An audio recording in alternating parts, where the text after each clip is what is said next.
IFM News. IFM News. IFM News. Lokal. Inpasigurado iti Provincial Government of Ilocos Norte when iti Pgin ang maipalpas sa ti proyekto iti Solsona Viaduct when iti pagpasyaran iti Solsona Apayao Road. Segon na kani Governor Cecilia Araneta Marcos, dahito iti maysa karay iti proyekto ni dati a Governor kan itanag kat Vice Governor Matthew Marcos Manotok.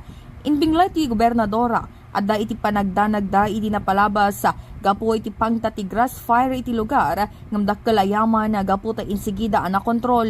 Nupay kasta kinunana iti mabiita kat maipalpason ti naso a proyekto nga narugyana iti napalpalabas atawon. That is the pet project of our Vice Governor kasi gusto niya yung area na yun, which is really nice. Ako naman yung area na gusto ko yung lamin naman. Mukhang maganda naman. Actually, medyo na-threatened po kami. There was one time na medyo nakakatakot kasi muntik na natamaan ng brush fire.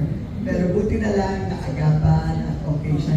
Hindi siya umabot doon sa view deck natin. So far so good. So I think malapit na rin po ang pag-concrete sa view deck. Kabayatan na iti Solsona Viaduct kagat manamnama ang maipasdagan ti coffee shop, tree house, camping site, panganan ken pagtatambayan dagiti turista nga mapan iti Solsona Apayao Road.